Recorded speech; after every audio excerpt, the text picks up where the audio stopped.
In this video, I'll be sharing with you 7 spiritual things every woman must know before entering into that particular marriage with their partner. Majority of us are in a hurry.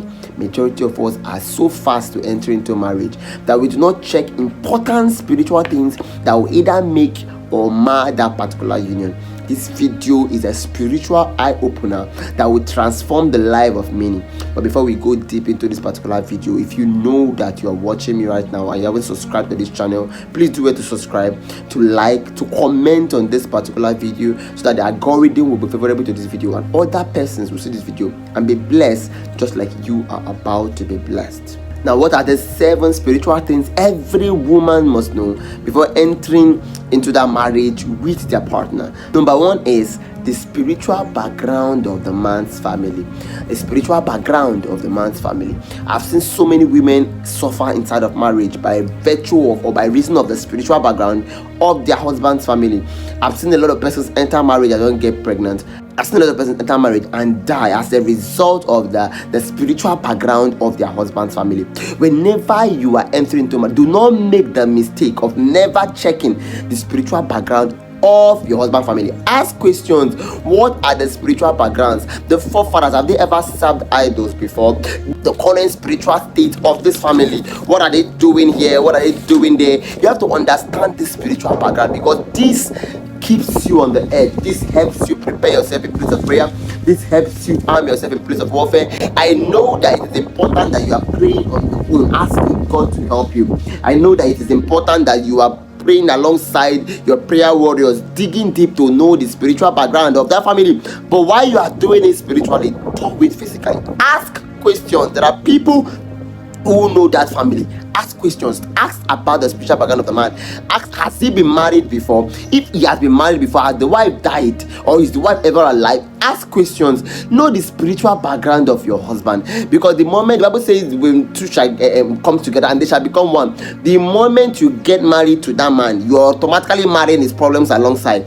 The both of you are joining together to become one, including his problems. So when you fail to pay understanding or pay clear understanding to the spiritual background of your husband's family, when you fail to look into the other siblings and check through their life to know the spiritual background of your husband's family, you are only subscribing to buying problems you might not be able to solve. So yes, understanding the spiritual background of your husband's family is one very important thing every woman must check before entering into a marriage.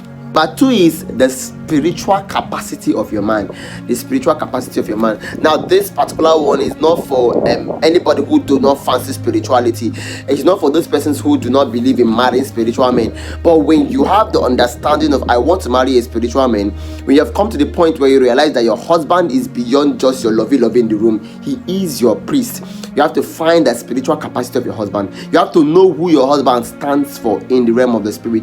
You have to know if your husband is a person who has the capacity to watch over his gate. You have to know if your husband is the person that had the ability spiritually to watch over you as a priest. As a woman, you are getting married to a man. The man becomes your head and your head determines your direction. You have to understand that when you marry a man who cannot head you enough, that is, you have married a man who will not give you direction.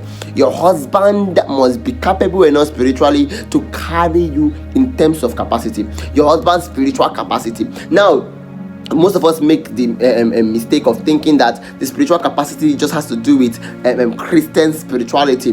Now, if you're a Christian woman getting married to a man, you have to check if the capacity is genuine. That is one thing. Deborah Paul posted something before she got married. She was like, I love him because he loves my Abba. If your husband is not the kind of person that loves your Abba the way you love him, then you have no right to be there. You have no right to be there. You have to check the spiritual capacity of your husband. Does he genuinely love God? That is 1. And 2, is he a pretender spiritually? Some men have a very dirty spiritual capacity. Some men are camouflaged, wolf in sheep clothing. Some of them are into different occultic things and all of that. You have to be very careful. You have to be very intentional. You have to be very, very intentional with your life. You have to be very, very intentional with your marriage.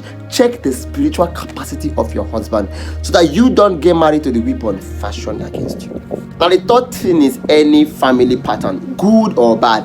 As a woman getting married, you have to watch out for family patterns. What are family patterns? Family patterns are recurring things that keep happening in the family over and over again. You have to check, for the past 5 years, have they been losing somebody? Have somebody been dying? Have all their wives been having miscarriages? Have all their wives been having delayed pregnancies? You have to check out these things. They are very, very important. They're called spiritual family patterns. When you get married to a family that have a family pattern and you are ignorant of that particular family pattern, you might end up suffering in the same family pattern. Now, the only family pattern that you can overcome is the family pattern that you have an understanding about. When you have come to the realization of that particular family pattern, then you have the ability to overcome them. Now, when you do not, or when you have not come into the full realization of the family pattern in that particular family, it is difficult to overcome it. So you have to check the family pattern. What are the recurring family patterns in your husband's family? What are the recurring family patterns in the man you are about to get married to in his family? What are the things that keep happening every 2 years? What are the things that keep happening every 4 years? It is not you being hyperactive. It's not you being over inquisitive. It's not you being I don't know how to put it. You're not being hyperactive. You are just being careful. Now you have to check the recurring family pattern. Now the reason why you have to check this recurring family pattern is so that you can pattern your prayer. You can know how to channel your prayer. You can know how to position your prayer when you are praying. And when you are praying specifically, you can know how to pray. And then you know what you are dealing with. When you are entering the marriage, you know specifically what you're entering into to do. Now your husband or your husband to be should not feel offended when you are asking these spiritual questions, when you are asking some important questions about life in his family. He should not feel offended, because as a woman entering into a union, you are supposed to know these things happening in his family, and this is because it arms you beforehand to be prepared for whatsoever you are to expect, because any pattern that has been occurring in a family before you came in is definitely waiting for you. But when you are prepared before going in, it gives you ability to be victorious. So yes, you must look out for a recurring spiritual pattern, good or bad. The fourth thing is acceptable religious beliefs. Acceptable religious beliefs. Do not be in a hurry to believe that the family of your husband believes in the same God that you believe in. Do not be in a hurry to believe that the family of your husband accept the same religious background or religious things that you accept. So you have to understand what generally does the family accept. Your husband is different, yes. I know you are getting married to a husband. Your husband is now a pastor, but he's coming from a family that believes in idolatry. He's coming from a family that have once done blood sacrifices. He's coming from a family that have done a lot of mischievous things in the past. You have to take heed and watch this particular thing. I'm not saying you should leave the marriage, no. I'm not saying you should not marry him because of his family background. All I'm saying is you are watching out for this acceptable religious beliefs, because whatsoever altar that have been erected in a particular family, that have been accepted in that family, is an altar that have dominance over that particular family. Now you have to be intentional with breaking free. That the reason why you have to be aware so that you know how to channel your breakthrough prayer. The reason why you have to be aware so that you know how to channel your freedom prayer. The reason why you have to be aware so that you know how to position yourself when you are taking it by force as a violence in the spirit. Now you are not asking the questions because you just want to know. You are asking so that you can be prepared beforehand. You know that there is a saying that says to be forewarned is to be forearmed, so that you can be aware. You are asking so that you can be aware, so that you can know specifically the dimension of the battle you are facing in your marriage. Every single marriage has a unique battle to fight, but then it is important when you have a pre-knowledge of the battle you are about to fight, so that you know how to position yourself to get the victory that you deserve. So you need to know the dominant religious belief. You need to know what they actually believe. You need to know actually if your husband is next on the line to carry the throne that you might not even know. You need to be intentional with knowing this particular truth, because these truths are the bedrock to the survival and victory that you desire. Now the next thing is family histories and stories of origin. Yes, family histories and stories of origin. Now there are a lot of persons that do not want to bother themselves with family histories. Why have the fiancé you're getting married? Why have you refused to go home? Now some of them, I don't like. Why does your husband not like to go home? Why does your husband not identify with his paternal name? Why does your husband not identify with his people? Why does he not go home? You have to understand this family history. Has he been banished from home? You have to understand this family history. You have to understand this family history. I know If any man be in Christ, is a new creature. All things are passed away, and behold, all things are made new. I love that scripture a lot. You just have to understand his family history. You have to ask questions. What are the family histories? Now, these things arms you up spiritually. What are his family histories? What are the stories behind his history? What are the stories behind your husband's family? Now, the reason why you also need to know this is so that you know your bearing, so that you know your place. You have to ask these questions because this has a major role to play in your marriage. And the next thing is ancestral stool. You have to ask to know if there are any such thing as ancestral stool. If there are ancestral stools in your family, who are the persons that occupy this ancestral stool? Is your husband on the ladder of inheritance of this particular ancestral stool? Is your husband on the ladder of heading this ancestral stool? Is your husband on the ladder of even being the head of the idolatry in the family?